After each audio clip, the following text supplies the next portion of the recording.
Sneakerheads are the world's biggest hypocrites. Ooh, no, I just said it. Yes, I'm saying it right now, dog. Most of the people in sneaker culture are the biggest liars, hypocrites. They break their own rules. And you know what? I'm tired of it. Most of the time in sneaker culture, we have people that praise literally everything, bro. They praise every single sneaker because most of them have the resources to buy every single sneaker and they're not critical of anything, bro. And honestly, I'm tired of seeing it. Sneaker culture has changed. You know what? I'm a 90s baby. Will I admit that I was around for the whole generation of sneakers? No, I wasn't. But to be honest with you, with the advent of social media, you have a lot of people who have entered into the culture because of the access of sneakers, because online selling is the new wave. And honestly, a lot of people have been able to enter into the culture and the OGs are sick of it. Why? Because now they can't have all the sneakers that they want. They don't have people that understand the history of sneakers. They don't know that LeBron James was the first person to do this, or Michael Jordan wore these when he dunked on so and so. Who cares, honestly, bro?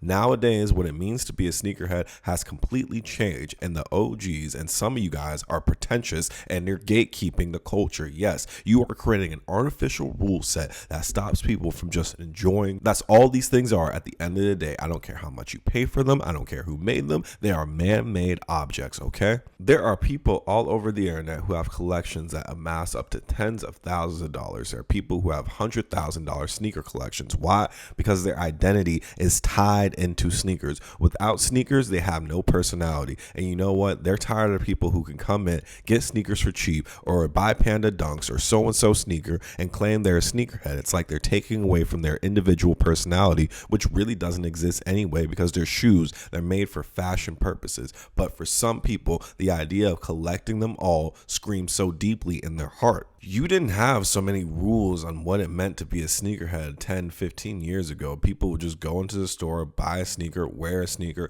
talk about a sneaker. Hell, a lot of sneakerheads didn't even buy sneakers back in the day. Most of them just enjoyed sports like basketball, soccer. What it means to be a sneakerhead is just somebody that enjoys the culture, that enjoys the sneaker. It doesn't mean buying certain sneakers or collecting certain sneakers. It doesn't matter whether you do something with a sneaker or not, you're still a sneakerhead. But there's such a hypocrisy. The number one hypocrisy I'm about to point out is the idea that if you wear reps, you're not a sneakerhead, or it's a bad idea to wear reps. Honestly, in this day and age, you cannot tell a rep from the original. Who cares what you do with your money? If somebody's willing to spend $10,000 on a sneaker, I don't disqualify them from being a sneakerhead because they're dumb enough to do that. Well, what if I want to spend $100 on a sneaker? What if I don't want to spend that type of money on a sneaker?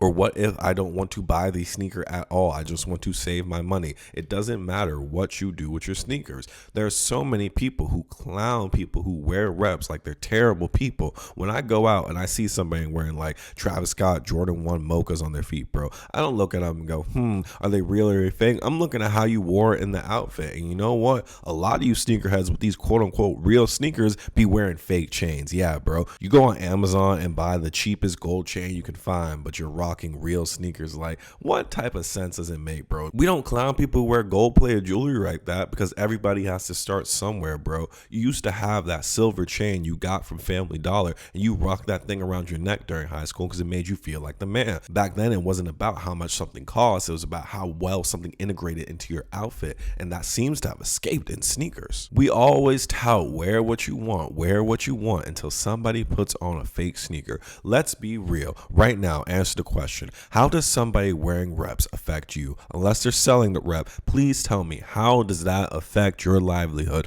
Unless you're somebody that's trying to sell the sneaker, now that might affect your profit margins, but if somebody's buying reps, they're probably not going to purchase your sneaker anyway. Like, I need to understand, what is this like big debacle against wearing things that quote unquote aren't authentic? They're getting it from somewhere else. They're not taking money out of your pockets. They're not forcing you to do anything with the sneaker. Some of y'all don't like to buy name brand food products, right? You go to the store and then you get great value stuff. Oh my God, are you a bad person then? No, bro. You're just trying to save money, bro. It's the same thing at the end of the day. You could say whatever you want. People are starting to navigate towards alternative methods of buying sneakers. Most sneakerheads are hypocrites because it's always about about this idea of wearing what's real and what's authentic. But bro, you don't know what's real and what's authentic. You only know what you've been told. You're only going off your own personal validation, and you cannot put that own personal moral validation on somebody else. You cannot force your beliefs on somebody else, and that does not stop them from being a sneakerhead if they choose to buy their sneakers from other places, bro. It is a personal decision. So all this wear what you want nonsense, it's BS, bro. The community doesn't try to pull people together. It tries to gate people from being a part of the culture to begin with. And then another thing, this whole idea of just never wearing your sneakers. Oh my God, it's a grail. You can't wear it. Da da da.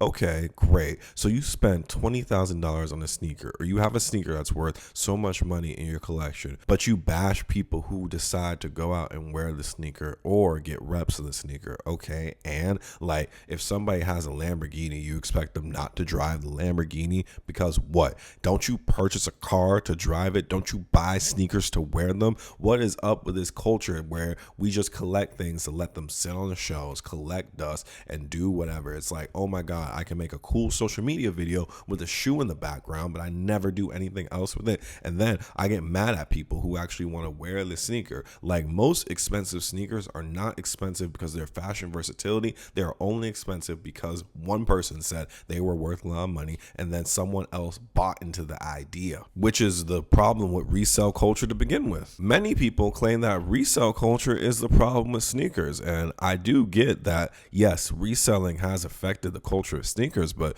believe me, it is not the principal issue. The principal issue is, in fact, you are the problem. Yes, I'm saying it right now. If you're somebody who complains about the price of sneakers, but you continue to buy sneakers, you're the problem. Resellers can't make money unless they have somebody to sell it to. So the more you justify this practice by continuously buying sneakers, the more you justify this practice by going on a sneakers app, using bots, taking L's, doing whatever you do. But the more you put your money into something, the more you are validating its existence. You realize that, right? So a lot of people who complain about the current price of sneakers and the current culture of sneakers, the more you support these broken practices, the more a part of the game you are. Resellers are not the problem, guys. Resellers have never really been the problem. They are just a part of the culture. Some people can argue the fact that resellers actually help ignite sneakers, but to their detriment, we have a lot of oversaturation. But its detriment is the fact that we've begun to oversaturate sneakers. There are so many sneakers that just release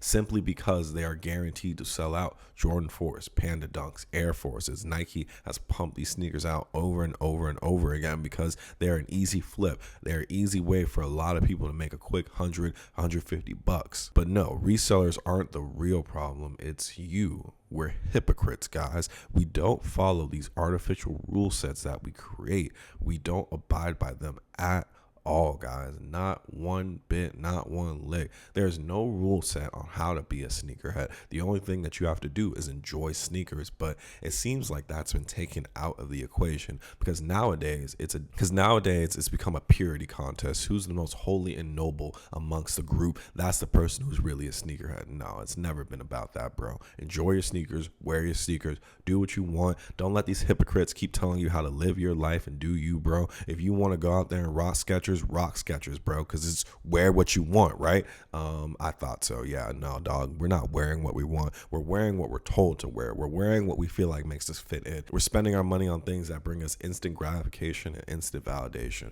There will come a day when people separate themselves from this needy sheep culture and actually start to think for themselves. Free the culture.